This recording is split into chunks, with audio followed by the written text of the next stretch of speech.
But as promised, the action doesn't end there, because after one power-packed session, we have another lined up for you right here. Now, as India strengthens its position as a global investment destination, Karnataka continues to set the benchmark with its leadership in technology, manufacturing, innovation, and ease of doing business.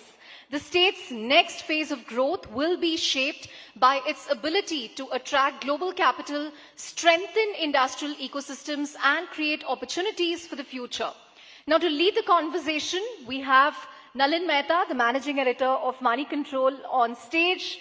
And it's an honor to have the person who's been at the forefront of Karnataka's industrial growth, driving investments, strengthening manufacturing, and positioning the state as the preferred global business destination.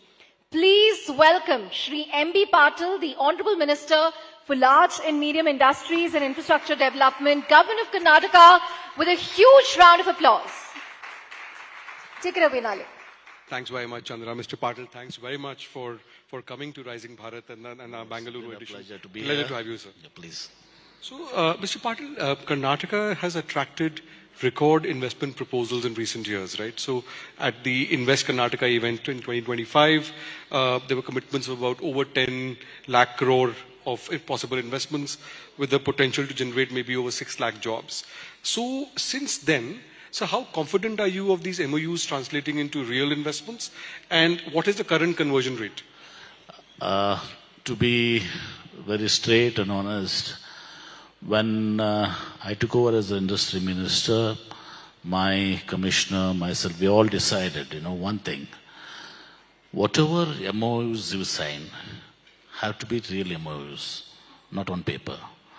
We had a scrutiny of all the people who was to sign MOUs, and there are states like they announced that signed 30 lakh crores, 40 lakh crores, 50 lakh crores, and I don't know how much it is translated there. So I do not believe in that, neither I believe now also. So we had all the genuine MOUs and understandings whatsoever, and we signed an MOUs and commitments of around 10.27 lakh crores, and I'm happy to share now, today 5 lakh crores has been already realized in various stages, and we continue so, and probably I think my target is to reach around 75% of that, so which is a fair amount of this one. That's because these are all realistic. Apart from that, about 10.27 lakh crores, and Davos we had a little, I have a different, this one vision of the Davos, this one there. Many a times we feel that the Indian companies, we go and sign the MOUs there in Davos. So Davos is one thing to this is networking. It is to hear the people, the views, and all this. So signing MOUs also in Davos is one thing. I don't know. Even I think Prime Minister also, last time I was told by the Union ministers, he advised not to sign Indian with Indian companies and all this. Okay, whenever there are global companies, you can do that. Signing, taking Jindal here and going sign there in Davos is, I don't think, is the proper way to do. And apart from that, 10.27 lakh crores, Davos we had around 1 lakh crores plus. After that we had a summit also. Therein we had around 1.5 lakh crores. Yesterday also I had a meeting. So nearly about 17,500 crores of investments are being tapped on now. And today also I did have some meeting in the morning.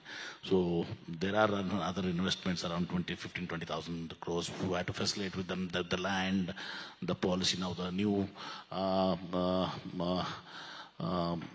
PLI scheme of semiconductors comes, so how that with applied materials, SLAM research, and many other companies, who have qualified as a semiconductor mission 2.0. So yeah.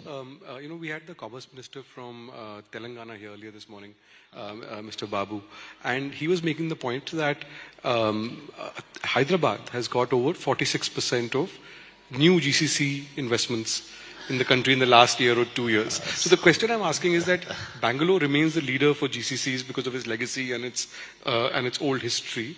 But new investments, you're also getting new competition from cities like Hyderabad. So what is your plan to kind of counter that competition and keeping Bangalore? There is no question of we countering anyone. We compete with the world, number one. Basically, when we say you got the FDI now, we have surpassed Maharashtra, we are number one in FDI. That tells the story. It's not this one, it's the statistics there. And when you say GCCs, we have only 875 GCCs here. You name any global Fortune 500 companies, 400 plus companies have their GCCs here, design houses, R&D and all this. And my new industry policy now, I said, when you design here, manufacture here in Karnataka, I have given up to 15% of special incentives to see that manufacturing is also done in Karnataka. So it should translate into manufacturing here. So Hyderabad, every state has got their own right. We compete. Some states say one rupee per for an acre of land. All going on, but Karnataka doesn't record. We have ecosystem, we have talent. So sometimes companies complain, sir, about delays in land acquisitions, in approvals, utility connections as an issue. So any specific reforms that you are introducing to improve the ease of doing business and to improve implementation? See, we are a democratic country. We are not China or any other country. See here, we do have, when we want to have to acquire land, we have to acquire the farmer's land. We have to be sensitive. And there is, in the democratic process, they have got the right to protest. We don't want to do agriculture. And we have to then classify which other lands are not suitable for agriculture and all this. And I am under so much of pressure. Every industry, they want to come around Bangalore. We are trying to go beyond Bangalore. We have 3 zones like incentives are lesser. Urban, of course, we don't have any incentive. The other zone number 3 has lesser incentive around Bangalore. So as you go to my district, Vijaypur or Gulbarga, they all comes in zone 1. We have higher incentives. All these things have been done. So naturally, in a democratic process, it doesn't happen like China. The day, whether it's industries or national level, when we acquire land for any other purposes, whichever state, even government of India, we face this one in India. And we have to bear with it. So let me ask you a specific question. So you proposed the Queen City area, near the Kempegowda International Airport and the Swift City near Sarjapur. So what is the timeline for these projects and how will they kind of differentiate themselves from existing technology parks or existing... Queen City already, the first MOU has been signed by Toyota. They're coming with a testing, research and a development center over there. We have... given them 300 acres parcel of that. The process has started. By December, I think there are, I don't know to name them, we have around 7-8 universities, including some of the top institutions in the country. They are all there, and there are some foreign universities and all this in December. Apart from the Queen, this one, we are also having yesterday also I made an announcement again that we'll have a semiconductor park. Apart from applied materials where we have given it to next to the airport of the KSIDC land, we went all out to give that land to that semiconductor park, which is in the semiconductor next to the airport. So Queen City this one has started. December we'll have a full-fledged event in Queen City. The first phase of Queen City will be completed. Mr. Patil, I mean, there are often people when they complain about, say, traffic congestion in Bengaluru. Any particular solutions that you've been thinking about, and also as the minister in charge for the Bangalore suburban railway project, when can we see, which have been delayed for a long time in the past, so when can we see significant movement on infrastructure issues like that? See, Karnataka, as my chief minister was mentioning about various things of this one in his long talk. See, Karnataka ecosystem is not now. It is pre-independence, 100 years back. You take HAL, BL, BHAL, ISRO, Indians of Science. So that led to the earlier ecosystem which our elders have built for us. And that was the second thing, as my chief minister was telling, the educational institutions. We are pioneers in professional education. Started with Manipal, with KLE and so many universities. If you take 3 decades before, An entire country, the children used to come study, pursue their studies in Karnataka, in engineering, medicine, in a private capacity. I am also a president of an university. So this developed an entire country. There were no much colleges in Tamil Nadu, Andhra, Telangana, Maharashtra also, although I've been neighboring this one. So the entire North India, they all used to come to this one to sort of pursue their, if you take Sajjan Jindal, the product of MS Ramaya. So that was the talent we developed, and that with that talent, it led with our homegrown companies, prestigious or Infosys or Wipro. That where the IT, this one started during S.M. Krishna's Chief Minister's period. So that was where the second revolution, the ecosystem was developed. Now, of course, service sector, we are number one. Now, when we say Karnataka, they always say the Silicon Valley of India. But that's not the story. The story is much more bigger. That is the story, of course, but there is much bigger things. You should understand, we are number one in machine tools. Aerospace and defense, and a whopping 65% of the contribution comes from Karnataka.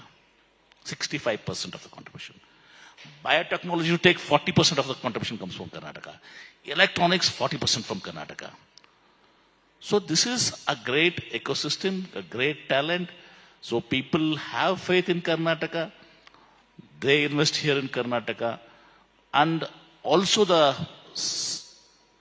political scenario also, as my chief minister told, whichever government is there, the previous government had some policies and some projects sanctioned. The successive government continues. So, a quick question, so we're running out of time. There's also another player in the ecosystem, which is the central government. So in terms of, you talked about the contribution of Karnataka at different sectors. Do you get enough cooperation from the central government? Is there anything that, is it adequate, the support that you get in terms of what you need from the central government, or would you like to see some changes in that? To be honest, this has been happening of late, if you take semiconductor industries. 3-4 big semiconductor industries were interested to be in Karnataka. In one case, we even had a lunch together. I don't want to name them. It's not fair to name them. We concluded, when they went to Delhi, they were diverted. This should not happen. Karnataka is in India. The entire India, wherever the merit, wherever the ecosystem, wherever the talent, wherever the policy, wherever the environment, whatsoever, it should be happening. It has happened a little bit. But I do not want to blame. We're still persevering.